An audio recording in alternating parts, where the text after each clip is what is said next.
주일날 주의 전에 나와서 하나님을 경배하며 주께 모든 찬양을 올려드리는 이 거룩한 자리에 우리를 택하시고 부르심을 감사드립니다.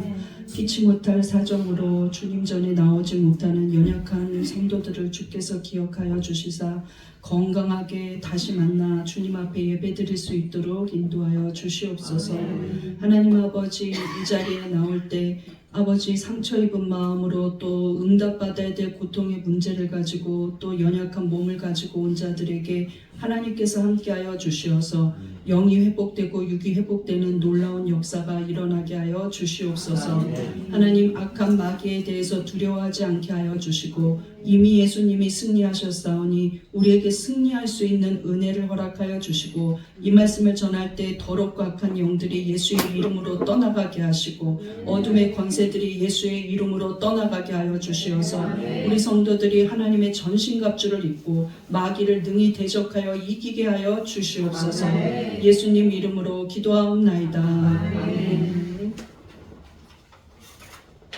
오늘 말씀 제목을 보시겠습니다. 시작. 마귀를 이기는 방법. 지난주에 제가 마귀의 전략, 마귀는 어떻게 성도를 무너뜨리려고 전략을 짜고 있는지, 여러분, 마귀는 지혜롭다고 예수님도 말했어요. 그리고 성경은 비둘기처럼 순결하고 뱀처럼 지혜로워라. 그 뱀이 마귀를 상징하고 있거든요. 그래서 마귀는 여러분 각자의 약점과 장점을 잘 누리면서 공략합니다.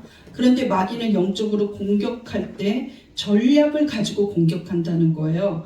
첫 번째는 마귀는 십자가의 은혜가 그게 뭐 다 주는 건데 이렇게 생각하면서 무덤덤하게 하고 무감각하게 만들고 감사하지 않게 만듭니다. 여러분이 개인의 기도만 하고 있고 십자가의 은혜가 구속과 그 날 구원하신 은혜가 전혀 무감각하다면 마귀한테 졌다는 뜻이에요. 아무리 다급해도 십자가의 은혜는 감사와 찬양이 나와야 합니다. 믿습니까? 두 번째는 나 한 사람만 타겟이 되는 게 아니라 성도 개개인만 타겟이 되는 게 아니라 마귀는 한 나라를 장악하기도 하고 전 세계를 사상적으로 장악해서 진리를 왜곡하게 하기도 합니다. 그리고 마귀는 이렇게 장악할 때 개인이나 나라나 어떤 통치자들을 통해서 장악할 때 항상 마귀는 거짓말로 유혹합니다. 여러분, 마귀의 거짓말에 속아 넘어가지 않기를 바랍니다. 진리를 붙잡고 있으면 마귀한테는 이깁니다. 믿습니까? 그러면 우리가 구체적으로, 제가 지난주에 에어컨 약하게 조금 키세요. 지난주에 마귀를 이기는 방법에 대해서 연속적으로 말씀을 전하겠다고 했습니다. 그러면 우리는 이제 공격수가 되어야 해요. 상대방의 전략은 다 알았어요. 그럼 나는 어떤 자세로 이겨야 되지? 저 상대 마귀가 이렇게나 지혜롭고 이렇게나 강교한데 우리는 어떻게 이길 수 있을까요? 여러분, 인간은 마귀를 못 이겨요. 왜냐하면 보이지 않고 느껴지지 않기 때문이에요. 그런데 우리는 영의 사람이기 때문에 이깁니다. 믿습니까? 세상 사람은 영적인 것을 인정하지 않기 때문에 이기지 못해요. 또 불신앙으로 이길 수 없어요. 마귀가 가장 큰 마귀를 데리고 온다고 해서 이길 수 없습니다. 그렇기 때문에 우리는 예수 안에서 이길 수밖에 없다는 것을 아셔야 합니다. 그래서 마귀를 이기는 방법, 가장 중요하고 가장 첫 번째는 무엇인지 1번 보시겠습니다. 시작. 예수 안에 있으면 마귀를 이깁니다. 오늘 말씀 에베소서 6장 10절 말씀 보겠습니다. 시작. 너희가 주 안에서와 그 힘의 능력으로 강건하여지고 마귀의 관계를 능히 대적하기 위하여 하나님의 전신갑주를 입으라. 주 안에서 강건해지라고 말하고 있습니다. 주 안에서 그 힘이 있다고 말하고 있어요. 주 안에서 능력이 있다고 말하고 있습니다. 마귀는 간계하다는 거예요. 아주 교묘하고 교활하고 비열하게 들어온다는 것이죠. 그러면서도 아주 지식적으로 지혜롭게 들어온다는 거예요. 눈치도 못 채고 깜빡 속게 만든다는 것이죠. 그런데 우리가 주 안에서 마귀를 능히 대적하라고 말을 하고 있다는 겁니다. 예수 안에 있으면, 우리가 예수 안에만 붙어 있으면 마귀는 떠나갑니다. 믿습니까? 요한복음을 제가 가장 좋아하고 성경의 저자 중에서 저는 요한을 제일 좋아해요. 어떻게 이런 글을 쓸 수 있는가? 그 바울의 논리적인 글보다 요한의 글을 읽으면 예수의 사랑이 내 안에 충만하게 되고 요한복음 읽으면서 제가 운 적이 너무 많았기 때문이에요. 그런데 그 요한복음 안에 가장 귀한 설교가 들어있는데 예수님의 고별 설교가 들어있습니다. 요한복음 14장, 15장, 16장, 17장까지 다 온통 빨간색이에요. 예수님이 제자들에게 마지막 대망의 설교를 했던 것이 자기가 곧 세상에서 없을 것을 아시고 설교했던 부분, 마지막 하이라이트적인 그 핵심 제자 훈련이 바로 고별 설교입니다.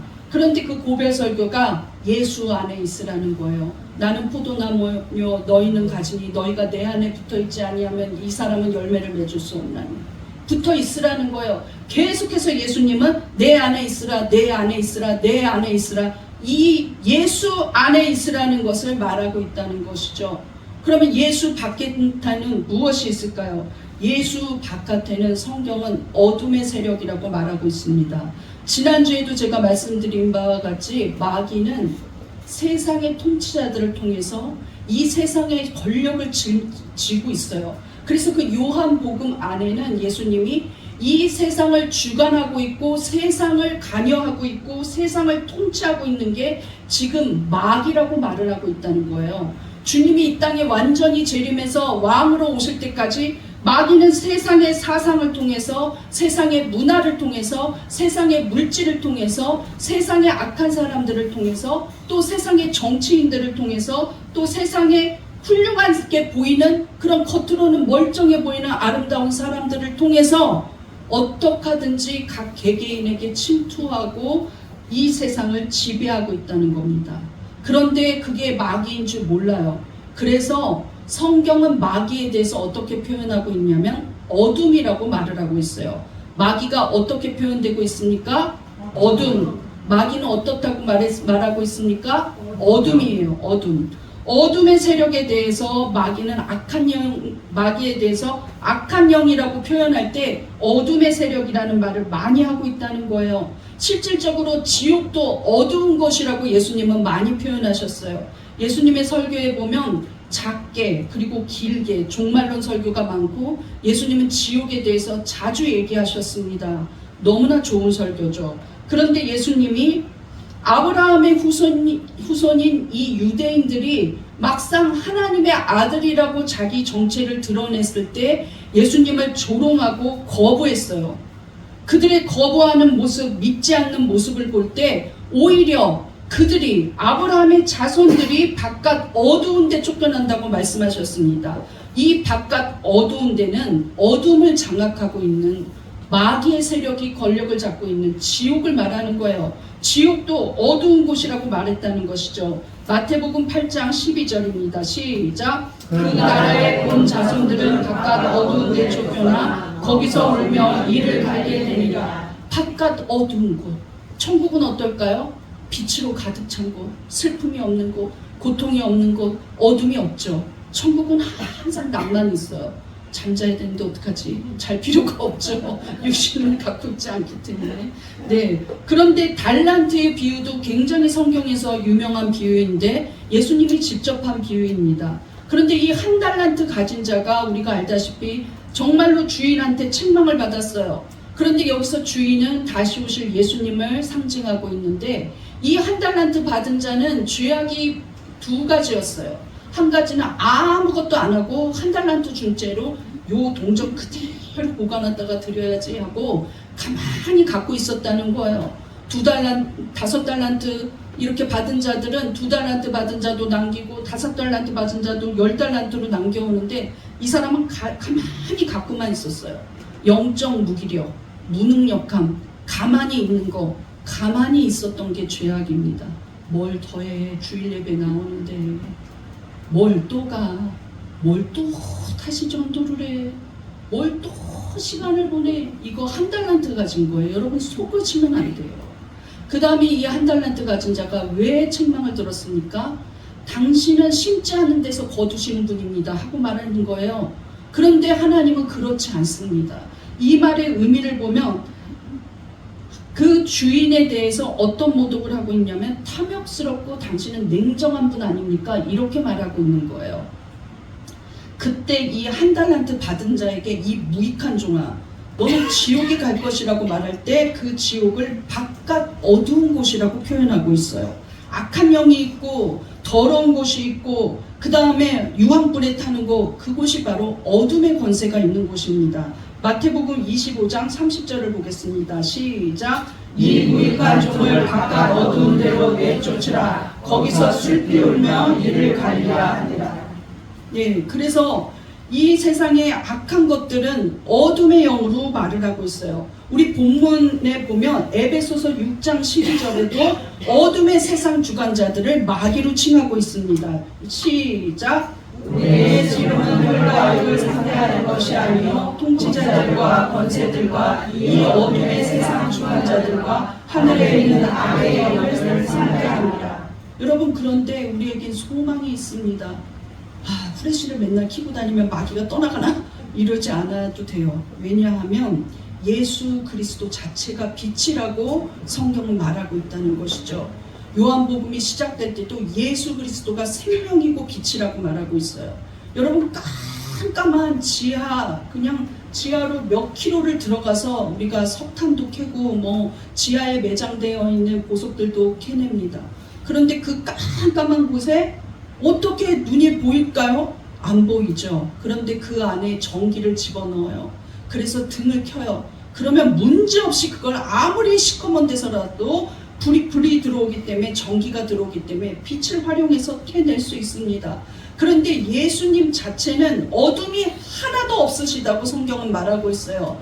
완전한 빛입니다. 그러므로 예수 안에 있으면 우리가 그 빛 가운데만 있기 때문에 어둠이 엄습할 수 없습니다. 어둠이 엄습한다 할지라도 예수님 자체가 빛이기 때문에 예수 안에만 우리가 붙잡고 있으면 어둠은 저절로 물러가게 되어 있어요. 우리 교회가 창문이 없어서 제가 평일날 올 때 시커매요. 낮에도 시커멉니다.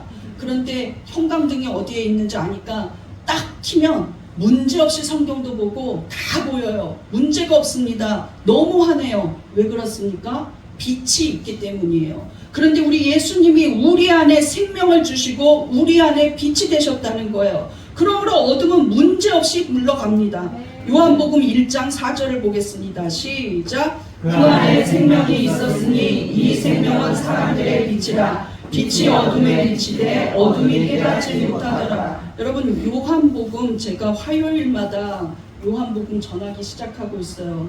오시면 정말로 은혜 받으실 거예요. 그런데 요한복음을 혼자 읽잖아요. 나는 단언컨대 뜻을 모르고 가는 부분이 굉장히 많을 것으로, 약 100여 가지 이상 있을 것으로 봅니다. 왜냐하면 요한이 굉장히 의미심장한 말을 많이 하고 비유법을 많이 사용하고 있고, 요한이 동사 같은 것도 다 틀리게 말을 하고 있기 때문에 이걸 다 번역을 제대로 할 수가 없었던 것이죠. 그게 오늘날까지도 연구되고 있고 번역이 오역으로 드러난 것들이 많아요. 그러면 여기서 빨간 글씨에 어둠이, 즉 마귀가 깨닫지 못했다. 마귀는 뭘 못 깨달았을까요? 여기서 깨닫다는 말을 먼저 보아야 되는데, 깨닫다, 카텔라베는 자기 소유로 완전히 자기 것으로 만들다, 그 다음에 정복했다, 이겼다, 이런 뜻이에요. 그런데 깨닫지를 못했다고 말을 하고 있기 때문에 여기 앞에 우가 들어가면 부정어거든요. 그래서 우 카텔라멘 이렇게 말을 하고 있어요. 우 카텔라멘이니까 정복하지를 못했다, 이기지를 못했다, 이렇게 말을 하는 거예요. 그런데 문법적으로 단 한 번도 그런 적이 없을 때, 절대적으로 한 번쯤 이길 뻔했다가 아니라 단 한 번도 그냥 태초부터 이기지를 못했어요. 존재한 이후로 한 번도 못 이겼어요. 문법적으로 볼 때. 그래서 정복한 적도 없고 이긴 적도 없다는 거예요. 이 어둠이 누구한테? 빛한테. 빛은 곧 예수 그리스도를 말하고 있습니다. 요한복음 1장 1절부터 3절, 우리 4절부터 읽었죠. 1절부터 3절이 예수 그리스도께서 하나님이시고 예수 안에서 생명이 있고 예수님이 빛이라고 정체성을 밝히고 있어요.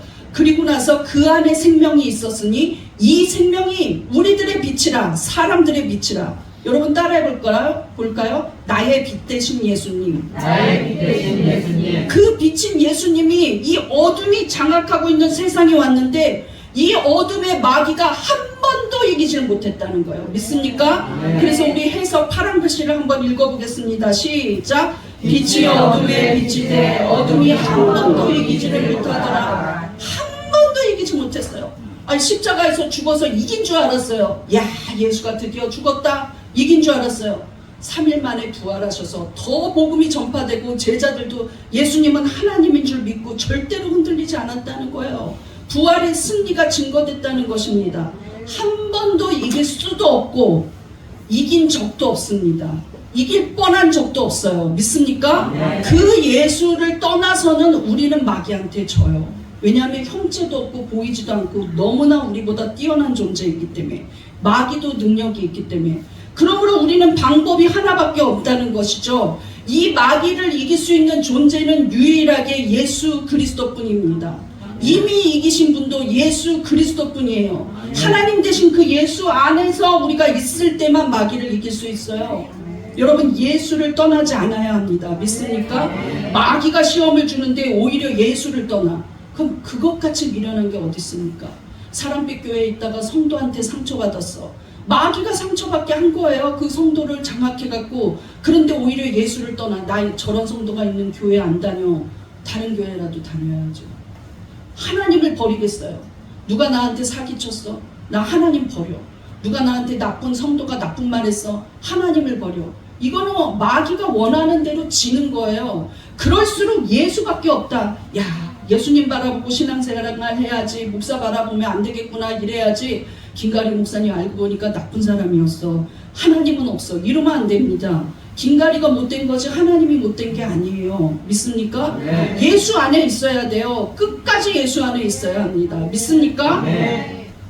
예수님은 세상을 내가 이겼으니 너희가 앞으로 환난이 오고 시험 올 때 담대하라는 거예요. 환난은 무조건 우리는 당하게 되어 있어요. 왜? 주님 가신 길 우리도 따라가면 환난 당합니다. 그런데 예수님이 했던 고별 설교 안에 제자들을 바라보면서 너희 핍박 없다 이러지 않았어요. 너희는 그냥 환영받을 거다 이러지 않았어요. 너희가 환난을 당할 것이다. 그러나 담대하라. 왜? 내가 이미 이겼다. 한 번도 저 마귀는 나한테 이긴 적이 없다고 말씀하셨다는 거예요. 요한복음 16장 33절 시작. 세상에서는 너희가 환난을 당하나 담대하라. 내가 세상을 이기었노라. 믿습니까? 이미 이겼습니다. 앞으로도 이겨요. 그럼 하나님이 이 땅에 예수를 보내시고서 우리에게 예수님을 만질 수 있게 하고 예수님이 나타나게 하고 이 일을 행하신 이유가 무엇이냐? 단순한 구원만이 아니라 마귀가 하려는 일들을 완전히 멸절시키려고 하나님이 예수를 보내셨다는 거예요. 요한일서 3장 8절입니다. 시작. 하나님의 아들이 나타나신 것은 마귀의 일을 멸하라 하시리라. 믿습니까? 예수 안에 있을 때 이기는 겁니다. 믿습니까? 예수 안에 있으면 나는 이겨요. 예전에 제가 어떤 짧은 숏 이렇게 나와 있는 영상을 봤더니요, 애기 곰이에요. 얼마나 귀여운지 인형보다 작아요. 그런데 다른 곰이 이렇게 서서 쳐다봐요. 그런데 이 애기 곰이 지 나름대로 공격을 하려고 팍 뛰어요. 그런데 그 곰이 무서워서 달아났어요.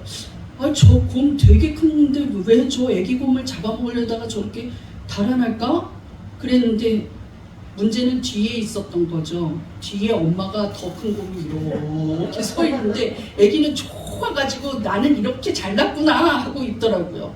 여러분, 애기가 힘이 없어도 엄마가 뒤에 버티고 있으면 세상에 무서울 게 없습니다.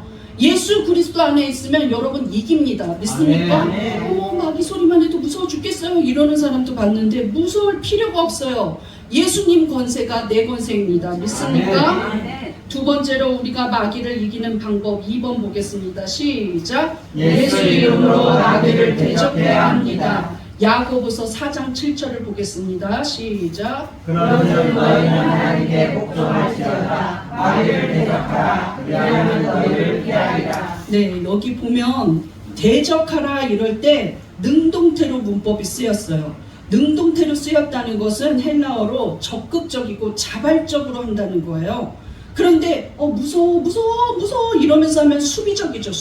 수동태적이죠. 그런데 이 마귀 이길 수 있다. 자발적이고 적극적으로 어떻게 하라? 그냥 대적하는 게 아니라 저항하라는 거예요. 저항하는 건 끝까지 싸워서 이기라는 거예요. 이길 때까지 하라는 거예요. 대적하라는 게 아니라 대적하여 일어서라, 대적하려고 일어서라 이렇게 말하고 있어요. 그런데 마귀를 적극적으로 강하게 대적하면 어떤 일이 일어나느냐? 마귀가 너희를 피해갈 거라는 거예요. 그런데 이게 그냥 살짝 피하는 걸로 그렇게 느낄 수 있어요. 그런데 원어로 보면 어떻게 하면 달아난다는 거예요. 저 멀리 달아난다. 무서워서 도망간다 이런 뜻을 갖고 있습니다. 믿습니까? 네. 그러므로 마귀를 적극적으로 강하게 예수 이름으로 대적하면 마귀는 저 멀리 달아난다는 거예요. 믿습니까? 네. 우리가 두려운 게 아니에요. 예수 안에 복종하고 있는 하나님의 사람이 두려운 거예요. 우리 첫 번째 글씨 읽어보세요. 시작. 그런즉 너희는 하나님께 복종할지어다. 내가 예수 안에서 하나님 앞에 복종하고 하나님의 뜻대로 살고 있는 사람은 마귀가 두려워합니다. 저 멀리 도망가요. 믿습니까? 네. 우리 해석 부분 파란 글씨 읽어보겠습니다. 시작. 마귀를 적극적이고 강하게 대적하라. 그리하면 너희에게서 도망갈 것이다. 도망가요. 마귀는 우리를 두려워합니다. 왜 그렇습니까? 저 하나님 뜻대로 살려고 똑이 들어있네. 어휴 무서워라 하고 간다는 거예요. 야, 저 사람이 하나님을 불평하지 않네. 이거 도대체 얼마나 환난을 줘야 하나님을 불평하지? 이거 얼마나 상처를 줘야 하나님을 원망하지? 이거 얼마나 가난하게 해야 하나님을 포기하지? 도망가 버린다는 거예요. 너무 복종하면 도망간다는 거예요. 우리는 예수 안에서 하나님이 원하시는 대로 살고 있으면 마귀에게 눌리지 않습니다. 믿습니까? 왜 예수 이름을 할 때 예수 이름으로 마귀를 쫓아내야 될까요? 마귀를 쫓아낼 때 바로 그 예수 이름에 우리 창조주 성부 하나님이 그 이름 자체에 권세를 주고 능력을 주었다는 겁니다. 빌립보서 2장 9절에서 10절입니다. 시작. 이러므로 하나님이 그를 지극히 높여 모든 이름에 뛰어난 이름을 주사 하늘에 있는 자들과 땅에 있는 자들과 땅 아래에 있는 자들로 모든 무릎을 예수의 이름에 꿇게 하시고. 무릎을 꿇다라는 동사는 캄프토예요. 그런데 이거는 두 가지의 의미가 있어요. 너무나 존귀한 존재라서 왕이 오실 때처럼 무릎을 꿇는다, 경배한다는 뜻이 있어요. 절한다 이런 뜻이 있어요. 그런데 두 번째는 전혀 다른 의미예요. 완전히 나는 승복한다, 나는 패했다, 하얀 백기를 들 때 무릎을 꿇는 거예요. 내가 졌습니다 하고 무릎을 꿇는 거예요. 그런데 이 무릎을 꿇는 존재들이 세 부류로 나옵니다. 위에서 세 번째 줄 보면, 두 번째 줄부터 보면 모든 이름 위에 뛰어난 이름, 예수의 이름을 주사 하늘에 있는 자들이 무릎을 꿇는다 그랬어요. 요새 우리가 요한계시록을 금요일마다 읽고 있는데 24 장로들이 경배합니다. 천사들이 경배해요. 이미 죽은 성도들이 경배합니다. 하늘에 있는 믿음의 사람들 그리고 천사들이 경배한다는 거예요. 여기서는 첫 번째 뜻 경배하다라는 뜻입니다. 그런데 땅에 있는 자들도 경배해요. 땅에서 예수 그리스도를 믿고 있는 자들, 오늘 여러분 찬양 중에 예수님에 대한 모독이 있습니까? 다 경배하고 찬양하고 영광 돌리는 찬양들입니다. 그렇게 경배한다는 거예요. 그런데 세 번째 부류가 2번에 해당되는 해석이에요. 땅 아래에 있는 자들, 땅 아래 저 지하에 있는 자들, 누구를 말하냐? 지옥에 있는 자들을 말하는 거예요. 불신앙 가운데 있는 자들, 그 다음에 마귀와 귀신의 정체들, 그들은 어떻게 하느냐? 이미 예수의 이름 앞에 어떻게 하고 있냐? 나는 완전히 졌습니다 하고 무릎을 꿇게 한다는 거예요. 누가? 하나님이 그 예수 그리스도를 지극히 높여서 온 세상 만물이 완전히 그 예수 그리스도의 이름의 주권 앞에 굴복하게 한다는 것이죠. 그런데 우리들은 그렇게 굴복당하지 않고 경배하게 한다는 거예요. 믿습니까? 어찌됐든 예수 그리스도의 이름이 두 의미에서 영광을 받고 그 이름 안에 권세가 있습니다. 믿습니까? 우리가 그러므로 마귀를 쫓아낼 때는 나는 네가 싫어 떠나가라 이게 아니에요. 예수의 이름으로 떠나가라. 베드로와 요한이 미문이라는 성전 앞에 앉아있는 평생 일어나지 못하는 장애를 가진 하반신 마비의 거지를 보았어요. 그런데 베드로가 나는 너에게 줄 물질은 없다. 금과 은은 없거니와 예수 그리스도 이름으로 명하노니 일어나 걸으라 할 때 그가 일어나서 발에 힘이 주어지고 성전 안으로 들어가서 하나님을 찬양하니 모든 사람들이 놀라며 하나님께 영광을 돌렸다고 했어요. 믿습니까? 그 후로 그 베드로가 그 자리에서 말씀 전해 달라고 했을 때 2,000명 이상의 사람들이 그 말씀을 들었다는 거예요. 이것이 영광이고 이것이 무릎 꿇는 일입니다. 여러분, 하나님 앞에 배짱 부리면서 싫어요 하나님, 나는 이거 싫어요. 왜 나한테 그거 시키세요? 왜 하필이면 내가 선교를 가요? 왜 하필이면 내가 가난해요? 왜 하필이면 내가 아파요? 있을 수 없는 일이죠. 있을 수 없는 일이에요. 그거는 예수 이름을 경배하는 태도가 아닙니다. 경배라는 건 절대적으로 그분의 주권을 인정하는 거예요. 나는 그분한테 전적으로 순종하겠다는 거예요. 모든 말씀들이 하나님 앞에 믿어진다는 걸 인정하는 거예요. 내 삶의 주권자도 하나님이라고 인정하는 겁니다.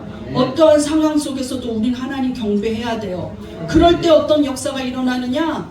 우리 안에 예수 그리스도께서 활동하셔서 예수 이름을 선포할 때 악한 마귀가 떠나가게 되어 있는 거예요. 믿습니까? 예수님이 죄와 사망을 이기고 부활하셨기 때문에 마귀는 자기가 졌다는 걸 이미 알고 있어요. 그런데도 발악을 하는 이유는 무엇이냐? 마귀 자체가 교만해서예요. 졌다는 걸 인정하고 싶지 않는 것이죠. 그리고 얼마나도 더 믿는 자들을 실족시켜서, 그리고 불신자들은 이미 자기 자식이니까 어떻게라도 더 지옥에 더 많이 데려가려고 발악을 하고 있는 것이지, 여러분 자체가 예수 안에 있으면 절대로 여러분 엄습하지 못합니다.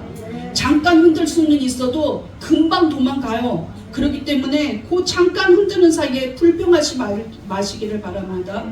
예수님이 첫 번째 파송훈련을 했는데 전도 파송훈련이에요. 70인씩 두 명씩 짝을 지어갖고 내보내봤어요. 그런데 이들이 나갈 때는 두려워하기도 하고 어떡하지 하기도 하고 걱정도 했거든요. 그런데 막상 나가보니까 예수의 말씀에 순종해서 복음 전하러 나가보니까 예수 이름만 대도 더러운 귀신들이 항복했다 그랬어요. 예수 이름 항복했다는 거예요. 항복했다는 건 완전히 전적으로 패했다는 것이죠. 누가복음 10장 17절입니다. 시작. 70인이 기뻐하며 돌아와 이르되 주여 주의 이름이면 귀신들도 우리에게 항복하리라. 귀신들도 우리에게 항복합니다. 믿습니까? 마귀는 영적인 존재이기 때문에 자기 정체가 드러나지 않게 하면서 오랫동안 한 사람을 장악하기도 하고 오랫동안 한 나라를 완전히 장악하기도 해요. 여러분, 예수 안 믿는 그 나라들 보세요. 오랫동안 장악하고 있습니다. 우리나라 어땠습니까? 조선 말에 선교사들이 와서 생명 바치지 않았으면 지금도 예수 몰라요. 예수 몰라요. 얼마나 많이 우상을 숭배했습니까? 너무나 많은 사람들이 예수를 모르고 죽어갔어요. 그런데 그 일을 어떻게 합니까? 자기 정체를 드러내지 않아요. 불신앙의 마귀가 조선에 있다, 불신앙의 우상숭배의 마귀가 고려에 있다, 이렇게 하지 않아요. 사람들에게 자연스럽게 숨어서 지배하고 있는 거예요. 여러분, 착한데 교회 안 다니는 사람들 보세요. 저렇게 착한 사람이 왜 교회를 다니지 않지? 그 안에 불신앙이 완전히 그 사람을 장악하고 있어요. 어떠한 사람이라도, 착한 사람이라도, 어떠한 선한 사람이라도 예수 없이 온전한 의로움이 있을 수가 없습니다. 믿습니까? 예수 외에는 의로울 수가 없어요. 그런데 예수님이 마귀를 내쫓으실 때 어떻게 하고 있냐면 그 정체를 드러낸다는 것이죠. 거라사에 갔어요. 거라사라는 땅에 일부러 가셔가지고 거기는 원래 이방인들이 사는 곳이거든요. 그 이방인 도성에 들어갔을 때 가장 정말 문제가 많은 그 마귀가 얼마나 많은지 군대 마귀예요. 군대 마귀가 있는 자가 벌벌 떨면서 다윗의 자손 예수여, 당신이 왜 여기에 오셨습니까? 이러는 거예요. 근데 그 사람이 마귀한테 입이 완전히 붙잡혀서 예수님을 거부하는 거죠. 가십시오, 가십시오. 이렇게 살다 죽겠습니다. 그때 예수님이 정체를 드러내게 해요. 내 이름이 무엇이냐 하고 물어봐요. 예수님 마귀하고 교제하려고 물어본 게 아니라 그 사람 입을 통해서 그 마귀가 있다는 걸 알려주려는 거예요. 너는 마귀에게 눌려있고 잡혀있다는 걸 알려주는 겁니다. 그랬더니 이 마귀가 예수님이 물으니까 뭐라 그러냐면 나는 군대이니, 이렇게 말을 했어요. 군대라고. 그런데 그 마귀가 나가기 싫다는 거예요. 여러분, 예수를 만나야지만 그 정체가 드러납니다. 말 못하는 아이를 고치실 때 그냥 마귀야 떠나가라 하지 않았어요.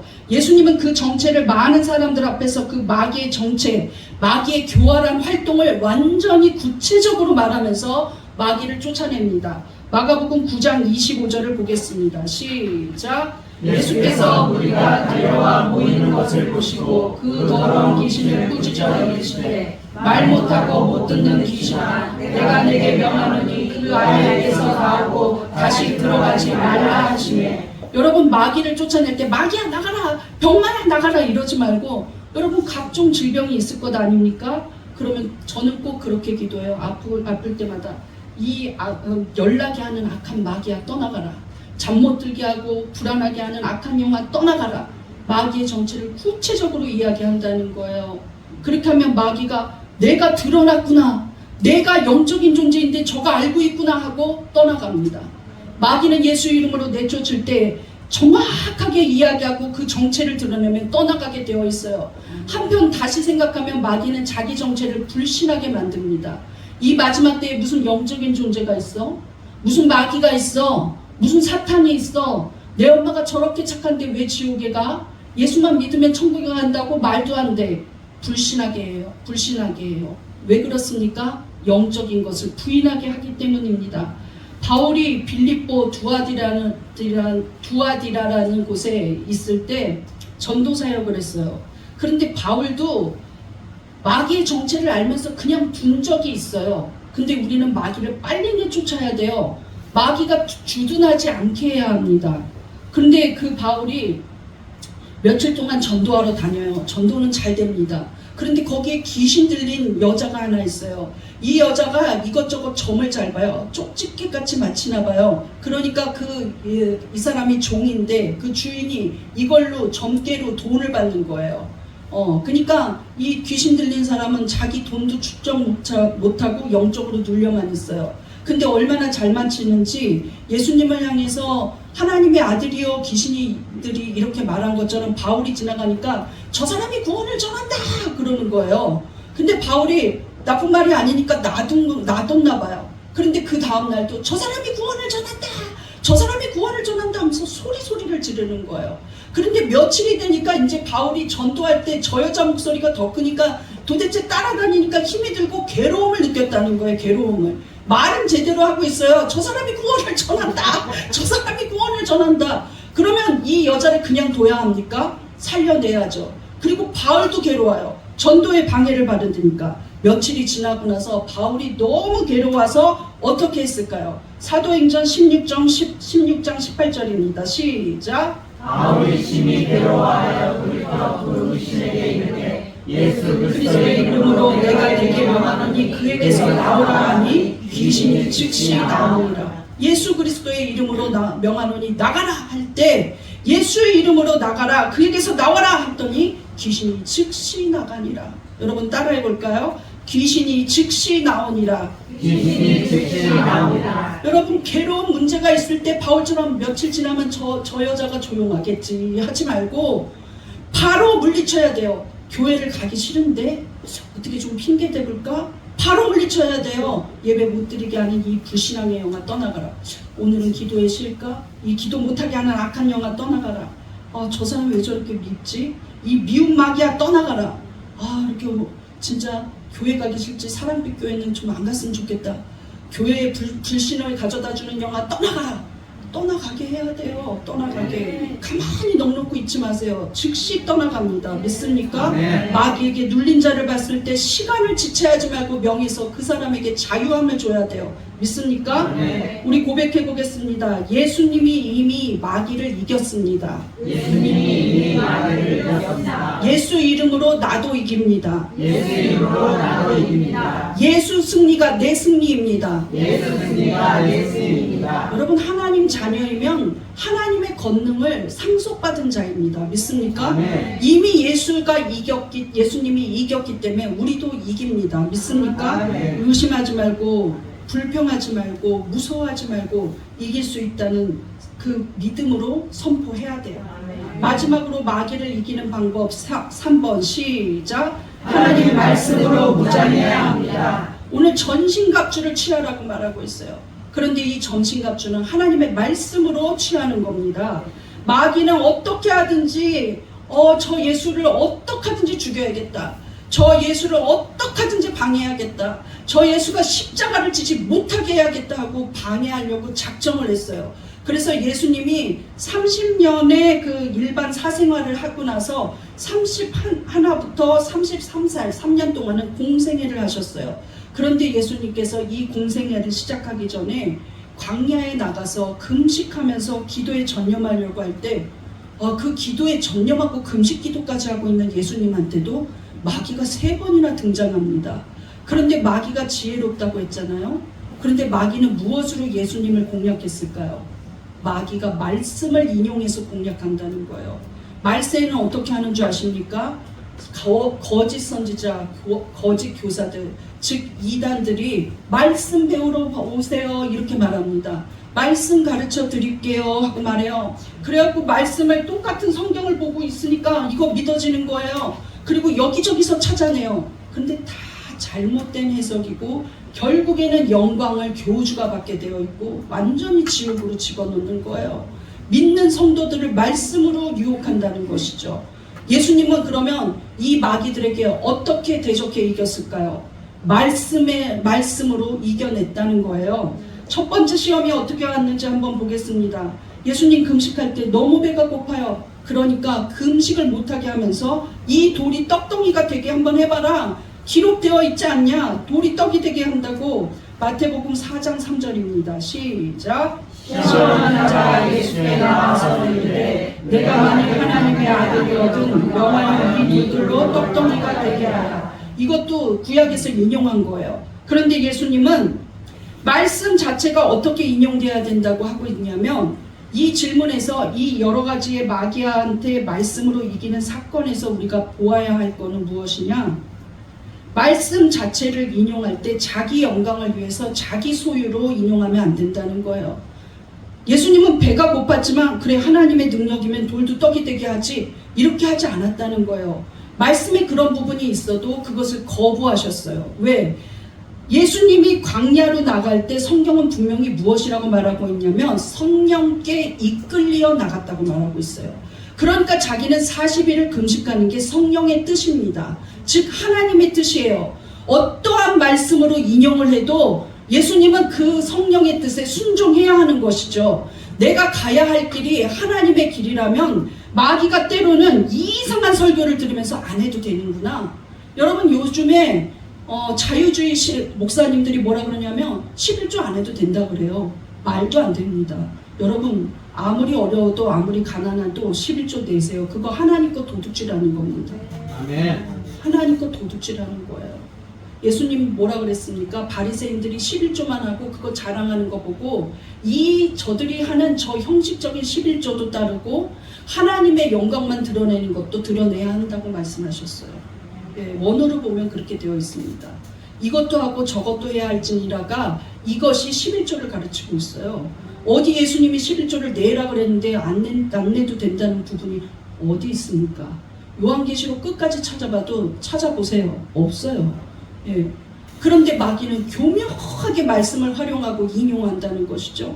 그런데 예수님 뭐라 그랬습니까? 난 지금 성령께 이끌림 받아서 난 먹으면 안 된다고 이야기했어요. 4절 보겠습니다. 시작. 예수께서 대답하여 이르시되 기록되었을 때 사람이 떡으로만 살 것이 아니요 하나님의 입으로부터 나오는 모든 말씀으로 살 것이라.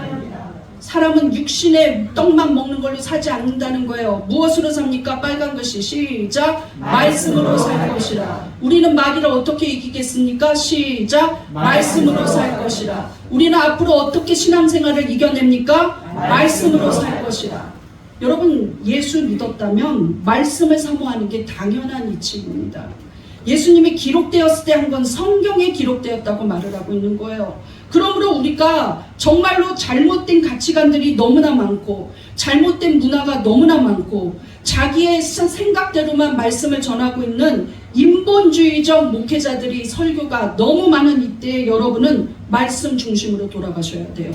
유튜브에서 이 말씀 저 말씀 듣지 말고 말씀을 읽으시라는 거예요. 말씀을 연구해야 돼요. 그런데 혼자 읽기 힘들면 얼마나 친절한 목사님이 한 절 한 절 읽어주는 큐티와 기도의 시간이 있습니다. 나와서 같이 읽으면 될 것을 혼자서 막 에이 모르고 죽자 이러면 안 된다는 것이죠.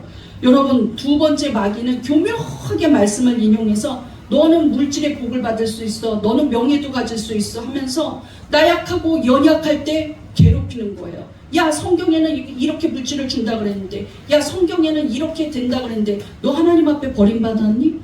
너 하나님이 너를 사랑하지 않니? 너는 믿음이 없는 사람이니? 이런 식으로 유혹합니다. 예수님이 초라한 그 모습으로 있을 때, 가장 연약하고 가장 배고프고 혼자 있을 때 마귀는 찾아와서 시험해요.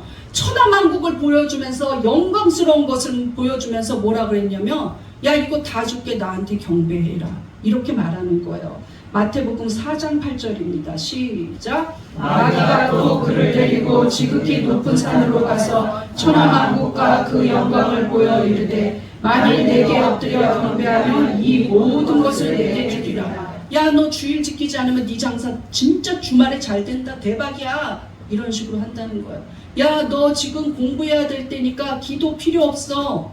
야, 너 지금 할 거 너무 많으니까 큐티 시간을 어떻게 하니? 너 피곤한데. 이게 마귀한테 경배하고 있는 거예요. 여러분, 속으시면 안 됩니다. 예수님이 뭐라고 했습니까? 10절 보겠습니다. 시작. 이에 예수께서 말씀하시되, 사탄아 물러가라. 기록되었으되 주 너의 하나님께 경배하고 다만 그를 섬기라 하였느니라. 내가 배고파도 주님을 경배해요. 내가 힘들어도 주를 경배해요. 오직 예수만 섬기는 거예요. 오직 하나님 섬기고, 이것이 하나님의 뜻입니다. 그런데 마귀는 교묘하게, 야, 저 설교 들어봐. 야, 저 설교 들어봐. 저 사람 저렇게 저 간증 봐라. 야, 저 사람 아들은 야 서울대 갔대. 네 아들은 뭐냐? 야, 저 사람은 부자가 됐대. 건물 샀대. 너는 뭐냐? 하나님이 너 안 사랑해. 너 믿음 없는 거야. 너 믿음 없는 거야. 네가 받은 축복이 뭐가 있어? 근데 예수가 나의 아버지라는 것만으로도 너무나 큰 축복을 받고 있습니다. 믿습니까? 절대로 그런 말에 속으면 안 돼요. 마귀는 그렇게 속삭인다는 거예요. 네가 정말로 목회자면 넌 왜 아프니? 넌 주일날마다 왜 아프니? 하고 한다는 거예요. 나도 깜빡 속을 때가 있어요. 나도 깜빡 속을 때가 있어. 나 주일날 설교 못하나? 근데 여태까지 한 번도 못하지 않았어요.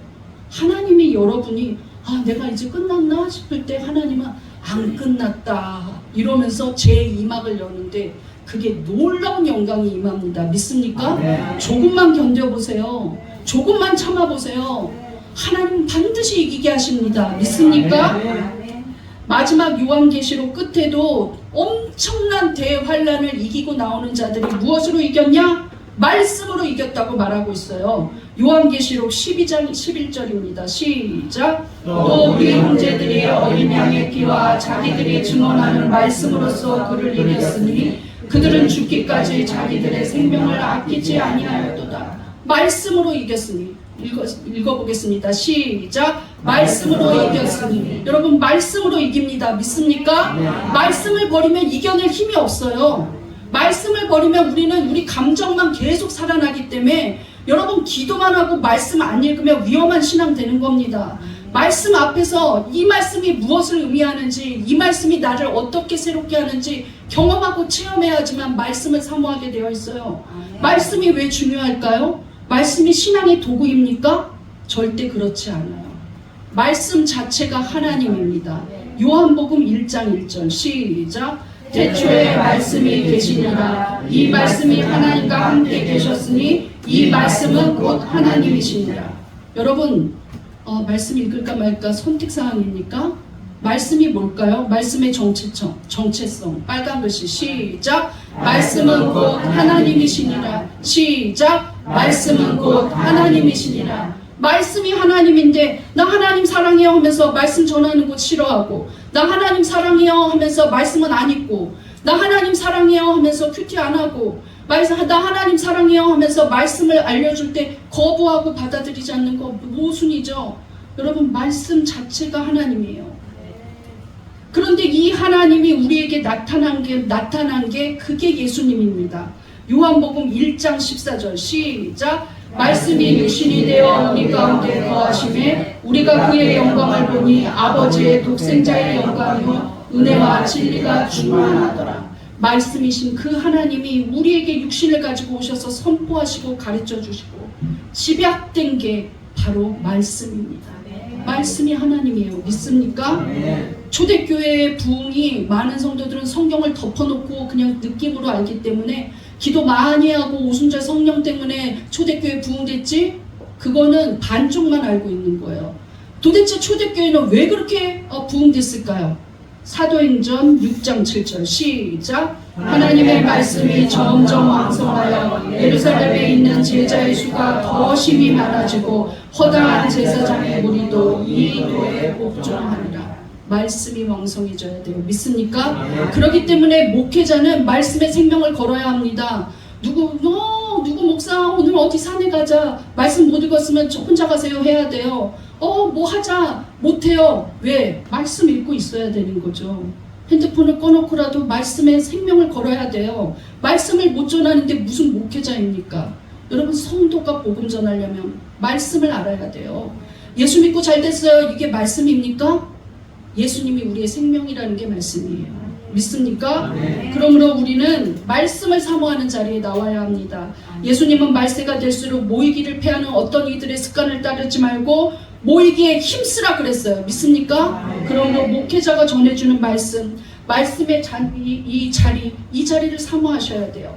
우리는 마귀를 어떻게 이깁니까? 1번 시작. 예수님 안에 있으면 마귀를 이깁니다. 2. 예수 이름으로 마귀를 대적해야 합니다. 3. 하나님 말씀으로 무장해야 합니다. 오늘 말씀 굉장히 중요했는데 이 시간에 하나님 정말 예수 떠나지 않게 해주시고 내가 말씀 안에 무장하게 하시고 또 예수 이름의 권세를 가지고 마귀를 물리치게 해달라고 이 시간 주여 한번 부르짖고 큰 소리로 기도하시겠습니다. 주여! 하나님 아버지, 우리가 하나님 안에 있으면 우리는 반드시 마귀를 물리치고 이길 수 있습니다.